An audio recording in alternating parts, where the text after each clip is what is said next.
ہر شخص اب یہ طمع رکھتا ہے کہ نعمتوں والی جنت میں داخل ہو، ہرگز نہیں۔ ہم نے انہیں جس چیز سے پیدا کیا وہ جانتے ہی نہیں۔ آج ہماری سورہ المعارج کی آیہ مبارکہ نمبر 39 تک کی تلاوت و ترجمہ کا شرف نصیب ہوا۔ سامعین، کل ہماری گفتگو یہ چل رہی تھی کہ کافر لوگ جو ہیں وہ دائیں بائیں ہر طرف سے آقا کریم علیہ الصلوۃ والسلام کے دامن رحمت سے اب وابستہ ہونے کے لیے دوڑ دوڑ کر آئیں گے، لیکن اللہ تعالیٰ یہ ارشاد فرمائے گا کہ تمہیں دنیا میں سارا وقت دیا گیا، تمہیں پوری مہلت دی گئی کہ تم دامن رحمت سے وابستہ ہو جاؤ، اور ہمارا محبوب صلی اللہ علیہ وآلہ وسلم تمہیں بار بار بلاتے رہے دریائے رحمت کی طرف، لیکن تم نے اس دریائے رحمت کی بجائے دریائے زحمت اور رسوائی کا انتخاب کیا۔ لیکن آج وقت گزر چکا، اب تمہارے پاس کوئی وقت اور اختیار نہیں ہے۔ اس کے بعد اللہ تعالیٰ نے یہاں سے ارشاد فرمایا آج کی آیہ مبارکہ میں، اَیَطْمَعُ كُلُّ امْرِئٍ مِّنْهُمْ، فرمایا کہ اب ان میں سے ہر شخص یہ چاہے گا اَن يُدْخَلَ جَنَّةَ نَعِيمٍ، کہ اب یہ اللہ کی نعمتوں والی جنت میں داخل ہو جائیں۔ اب ظاہر ہے جب دنیا سے چلے گئے، ساری دنیا میں زندگی میں رہتے ہوئے تو یہ کہتے رہے کہ مرنے کے بعد دوبارہ زندہ نہیں کیا جانا۔ کافر یہی جملہ بولتے رہے، مشرک یہی جملہ بولتے رہے کہ نعوذ باللہ یہ محمد صلی اللہ علیہ وآلہ وسلم جو ہمیں یہ کہتے ہیں کہ مرنے کے بعد دوبارہ اٹھایا جائے گا، یہ کب اٹھایا جائے گا؟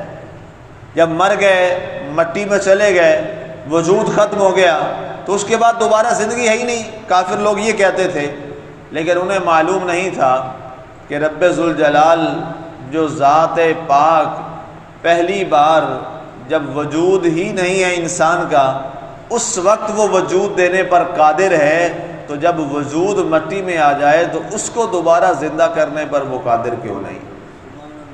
یہ تو اس کے لیے نہیں ہے مسئلہ، اس کا تو اپنا اعلان ہے قرآن پاک میں۔ جب وہ کسی چیز کا ارادہ کرتا ہے، اللہ فرماتا ہے فَإِنَّمَا يَقُولُ لَهُ كُن فَيَكُونُ، فرمایا میں کون کہتا ہوں وہ سب کچھ ہو جاتا۔ اللہ کا تو لفظ کن ہے بس۔ وہ ایک ارشاد فرماتا ہے، مزید فرمایا قرآن میں یفعل اللہ ما یرید، یفعل اللہ ما یشاء، یہ دونوں الفاظ ہیں۔ اللہ جو ارادہ فرماتا ہے وہی کرتا ہے، اللہ جو چاہتا ہے وہی کرتا ہے۔ وہ ایسا قادر مطلق ہے، اس کا نام کیا ہے؟ قادر مطلق۔ اس کا سادہ معنی یہ ہے کہ ساری کائنات پر اس کی قدرت اس انداز میں ہے کہ ذرہ برابر بھی کائنات کا ایک ذرہ بھی ایک لمحہ کے لیے اس کے حکم کی عدولی نہیں کر سکتا۔ کسی کو ڈھیل دے دے یہ اس کی مرضی، کسی کو وقت دے دے یہ اس کی مرضی۔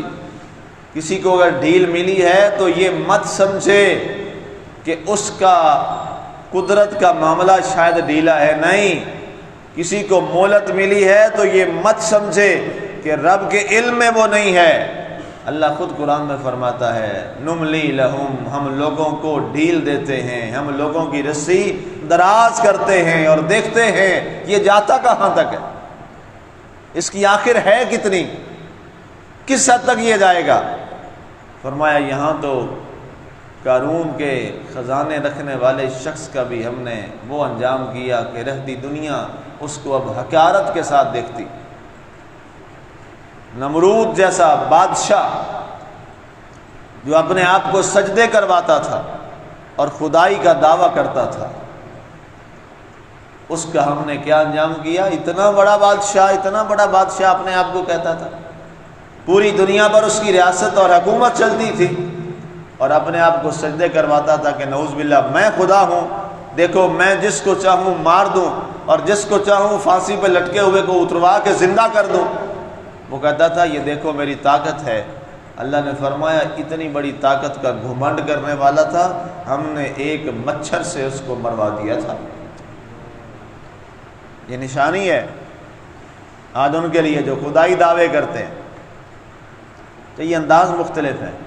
اس زمانے میں تو یہ تھا نا کہ لوگ خود خدا بن کے دعوے کرتے تھے زبان سے بول کر، اب زبان سے تو نہیں بولتے لیکن عملاً خدا بنے ہوئے ہیں، عملی طور پہ اپنے آپ کو خدا ہی سمجھتے ہیں۔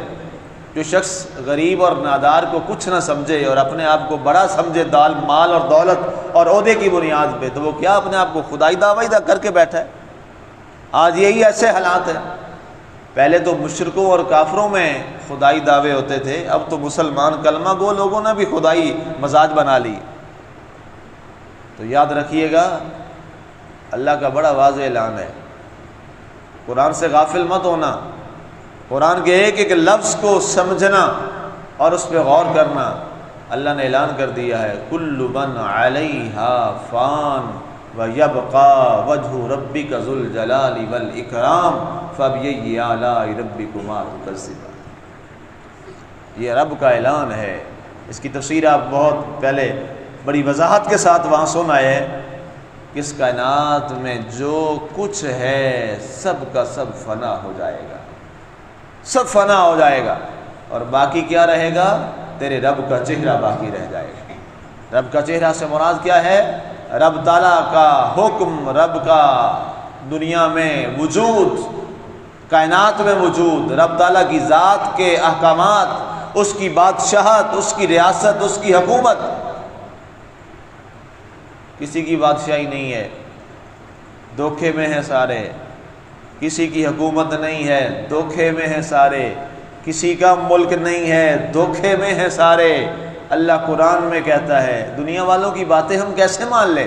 ہمارا رب کہہ رہا ہے وَلِلَّهِ مُلْكُ السَّمَاوَاتِ وَالْأَرْضِ، زمینوں اور آسمانوں کی بادشاہی اللہ فرماتا ہے میری ہے۔ سبحان اللہ۔ یہ بادشاہ بیچارے کیا ہیں؟ ان کی بادشاہی کیا ہے؟ جب اللہ فرما رہا ہے وَلِلَّهِ مُلْكُ السَّمَاوَاتِ وَالْأَرْضِ، زمین و آسمان کی بادشاہی اور ملک کس کا ہے؟ اللہ کا ہے۔ تُؤْتِي الْمُلْكَ مَن تَشَاءُ وَتَنزِعُ الْمُلْكَ مِمَّن تَشَاءُ وَتُعِزُّ مَن تَشَاءُ وَتُذِلُّ مَن تَشَاءُ بِيَدِكَ الْخَيْرُ۔ یہ قرآن کے الفاظ لوگ کیوں نہیں پڑھتے، کیوں نہیں ان کو سمجھتے؟ فرمایا جسے چاہتا ہوں میں بادشاہی دیتا ہوں، جس سے چاہتا ہوں بادشاہی لے لیتا ہوں، جس کو چاہتا ہوں عزتوں سے نواز دیتا ہوں، جس کو چاہتا ہوں ذلتوں سے دوچار کر دیتا ہوں۔ فرمایا ساری بلائیاں لوگوں کسی کے ہاتھ میں نہیں ہیں، میرے اللہ کے ہاتھ میں۔ سبحان اللہ۔ یہ آیات انسان کو بھولی ہوئی ہیں، یہ جملے انسانوں کو بھولے ہوئے ہیں، اور لوگ سمجھتے ہیں کہ شاید عزت دولت سے مل جائے گی، نہیں۔ لوگ سمجھتے ہیں عزت شاید عہدے سے ملے گی، نہیں۔ عزت نہ کسی کو مل سکتی ہے، نہ کسی کی عزت کوئی زائل کر سکتا ہے اور ختم کر سکتا ہے۔ عزت دینے والا بھی اللہ ہے، عزت ختم کرنے والا بھی اللہ ہے۔ سبحان اللہ۔ یہ مسلمان کا عقیدہ ہونا چاہیے، اور مسلمان کو اس پہ قائم اور دائم رہنا چاہیے۔ تو رب ذوالجلال نے ارشاد فرمایا کہ اب یہ طمع کر رہے ہیں کہ انہیں جنت نعیم ملے، کافروں، منافقوں، مشرکوں، اب تمہیں جنت نعیم کیسے ملے گی؟ تم نے تو دنیا میں ویسے ہی مرنے کے بعد اٹھنے کا انکار کیا تھا، اب کس جنت کی بات کرتے ہو؟ اب تو تمہارے جہنم کے فیصلے ہونے والے ہیں، بس اس کا اعلان باقی۔ کلا، اللہ نے خود فرمایا کلا، ہرگز نہیں، ہرگز نہیں تمہیں جنت نعیم ملے گی، تمہیں ہرگز نہیں ملے گی۔ انا خلقناہم مما یعلمون، یہ ایک سوال کا جواب ہے۔ کافر لوگ کیا کرتے تھے؟ کافر لوگ نعوذ باللہ حضور علیہ الصلوۃ والسلام اور آپ کے ماننے والوں کا مذاق اڑاتے تھے، انہیں حقیر نظر سے دیکھتے تھے، انہیں حقارت کے ساتھ دیکھتے تھے۔ یہ خاص طور پہ بالخصوص کافروں کے لیے ہے، اور بالعموم سارے انسانوں کے لیے۔ جو شخص بھی کسی کو حقارت کی نظر سے دیکھتا ہے، یہ اس کے لیے آیت ہے۔ جو شخص کسی مسلمان کو، غیر مسلم کو، کسی انسان کو حقارت کی نظر سے دیکھتا ہے اور اپنے آپ کو بڑا سمجھتا ہے۔ یہ آیت ہر اس انسان کے لیے۔